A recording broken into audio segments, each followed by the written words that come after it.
নমস্কাৰ পুনৰ স্বাগতম জনাইছোঁ মোৰ অন্য এটা ব্লগলৈ। আজি আচলতে মোৰ জন্মদিন হয়, মানে মোৰ বাৰ্থডে হয় আৰু মই ভাবিলোঁ বাৰ্থডে কাৰণে মই আজি ৰাতিপুৱাৰ পৰা কি কৰোঁ দেখাওঁ আপোনালোকক। আৰু তেনেকৈ একো প্লেন কৰা নাই, মানে কেক চেক কটা সেইবোৰ নহয়। আমাৰ বৰমা এগৰাকী ঢুকালে, সেইটো কাৰণে আমি তেনেকৈ একো খাব মেলিব নোৱাৰোঁ আৰু সেইটো কাৰণে একো পতাও নাই। তথাপিও আৰু কি কৰোঁ আপোনালোকক দেখাম। এতিয়া সোনকালে 5:30টাতে উঠিলোঁ, উঠি পিনি মই মুখ চুখ ধুই গা চা ধুই লওঁ, কাৰণ 6টা বজাৰ পৰা টিউশ্যন আহিব। তাৰ আগতে মই সোনকালে কাম কৰি আজৰি হ'ব লাগিব। বাহিৰত কুঁৱলী চাওক, কিমান কুঁৱলী পৰিছে, ইমান ঠাণ্ডা। তাৰপাছত মই গা ধুই আহি পায়স বনালোঁ। পায়স এয়া হৈ গ'ল বনাই পিনি, আৰু বহুত গৰম হৈ আছে পায়সখিনি। এতিয়া মই পোৱালীবিলাকক পায়স দিম বুলি ভাবিছোঁ, যিহেতু আমাৰ ঘৰত এইকেইদিন বইল খাই আছে। সেইটো কাৰণে মায়ে তেল দিয়া একো বস্তু নালাগে বুলি ক'লে বনাবলৈ বা দিবলৈ, সেইকাৰণে মই পায়সে বনাই দিলোঁ। সৰু ল'ৰা ছোৱালীবোৰ মিঠা খাব, দিন ভাল হ'ব দিছোঁ আৰু সেয়াই আৰু আগতেও মই তেনেকৈ বাৰ্থডে চেলিব্ৰেট সেনেকৈ নকৰোঁ। মই অকল পুৰি খুৱাইছিলোঁ সৰু ল'ৰা ছোৱালীবিলাকক আগতে, এইবাৰ এনেই পায়সকে খুৱাই দিছোঁ আৰু।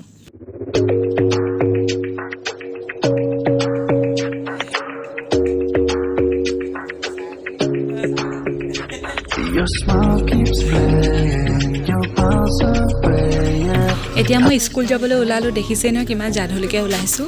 সদায় মোৰ স্কুল যোৱা টাইমত খৰধৰ হয়, কি কৰোঁ কি নকৰোঁ নাজানো, কিন্তু মোৰ সদায় দেৰি হয়, খৰধৰ কৰি ওলাই যাব। স্কুল পালোহি আৰু স্কুলত এক্সাম হৈ আছিলে আৰু এতিয়া ব্ৰেক টাইমো হ'ল। আৰু ব্ৰেক টাইমত খাবৰ কাৰণে আমি আনিলোঁ এইটো কিবা এটা মিঠাই, এইটো নামটো মই নাজানো কি হয়, আমাৰ ওচৰতে শৰ্মা চুইটত পায়, তাৰ পৰা এইটো মিঠাই আনি আমি চবেই খালোঁ। তাৰপাছত মই ঘৰ আহিলোঁ। ঘৰ আহি মই আকৌ টিউশ্যন ল'লোহি, আৰু টিউশ্যন লোৱাৰ পিছত মই সিহঁতকো পায়সে দিলোঁ, কিন্তু সিহঁতি ক'লে যে নাই আৰু কিবা খুৱাব লাগিব, নহ'ব ক'লে। সেইকাৰণে মই ভাবিলোঁ সিহঁতক অকণমান উলিয়াই লৈ যাওঁ আৰু কিবা যি খাই খুৱাম আৰু। গোটেইকেইটা মিলি পিনি চাৰিআলিলৈ গ'লোঁ, সিহঁতি কি খাই খুৱাবলৈ। তাৰপিছত সিহঁতি গৈ পিনি ক'লে যে সিহঁতি ফুচকাহে খাব হেনো, সেইটো কাৰণে ফুচকাহে খুৱালোঁ সিহঁতক। আৰু এয়া ইমান পোৱালি মানুহ আৰু জ্বলা লাগেতো।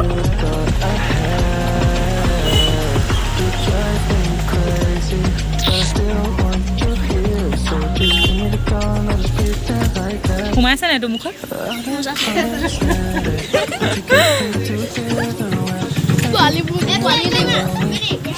আৰু এয়া হৈছে মোক টিউশ্যনৰ পোৱালীবিলাকে দিয়া মৰমবোৰ। Thank you my dear student. আৰু এইটো হৈছে মোৰ চবচে ডাঙৰ গিফ্টটো, আৰু এইটো গিফ্ট মই আনিছিলোঁ দেউতাৰ কাৰণে, আৰু মই বাৰ্থডে বুলিয়ে আনিছিলোঁ। মোৰ বাৰ্থডে তেওঁক দিম বুলি ভাবিছিলোঁ, কিন্তু এইটো তাৰ আগতে আহি গ'ল। তথাপিও মই এতিয়া দেখাই দিছোঁ। এইখন কি হয় মই খুলি দেখাই দিছোঁ আপোনালোকক, দেখি গম পাইছে চাগে, ফ্ৰণ্টতে দিয়াই আছে। আৰু ৰাতি আহিছিলে পাৰ্চেলটো, সেইকাৰণে মই ৰাতিয়ে খুলি দেখাই দিলোঁ। মানে মই দিনলৈ ৰ'ব নোৱাৰিলোঁ, ইমানেই বেছি মোৰ চাওঁ লাগি আছিলে যে কেনেকুৱা আহিলে। তাৰপিছত এয়া খুলিলোঁ। এইখন হৈছে এখন হুইল চেয়াৰ।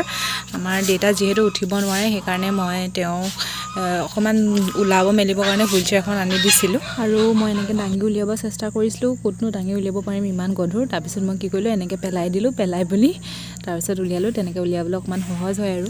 তাৰপিছত এনেকৈ কৰিয়ে উলিয়াই ল'লোঁ। আৰু মোৰ এইটো বহুত দিনৰ পৰা আশা আছিলে, মই আনিম ভাবি আছিলোঁ, কিন্তু মানে পইচাও কথা আছে, সেইকাৰণে তাৰপিছত মই ফ্লিপকাৰ্টত অৰ্ডাৰ দিলোঁ। তাৰপৰা আজি ফাইনেলি আহিলে। মোৰ ইমানেই মনটো ভাল লাগিছে অহাৰ কাৰণে, মানে মই আপোনালোকক ক'ব নোৱাৰোঁ, তাৰমানে ইমানেই মোৰ ভাল লাগিছে হুইল চেয়াৰখন। তাৰপিছত এইখন হৈছে হুইল চেয়াৰখন, আৰু মোৰ ভয়ো লাগি আছিলে কি জানো অকণমান বেয়া আহিব নেকি, মই আগতে এনেকুৱা বস্তু অৰ্ডাৰ দি নাই পোৱা। তাৰপিছত চব ঠিক আহিছিলে, একদম পাৰফেক্ট। মোৰ বহুত ভাল লাগিছিলে। আৰু তাৰ আগতে আমি এবাৰ উঠি চাই লৈছিলোঁ, আৰু চবচে আগে আমাৰ টুপু উঠিলে। তাই উঠি ইমানেই ভাল পাইছে, তাই তাৰ পৰা নামিবই নিবিচাৰিছিলে, আৰু ইমানেই তাইক উঠিয়ে থাকিব। তাৰপিছত এবাৰ ময়ো বহি চাই ল'লোঁ আগতে, মানে কেনেকুৱা হয় বহিবলৈ আগে চাই লৈছোঁ, তাৰপিছত দেউতাক বহাম বুলি ভাবিছোঁ। মানে আছিলে মোৰ ভিডিঅ'টো। আপোনালোকে যদি চাই ভাল পালে তেতিয়াহ'লে লাইক, কমেণ্ট আৰু ছাবস্ক্ৰাইব কৰি দিব মোৰ চেনেলটোত।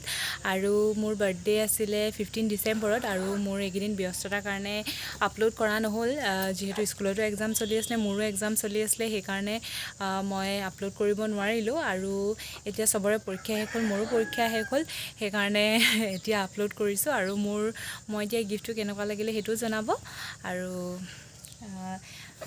সেয়াই আৰু, ধন্যবাদ।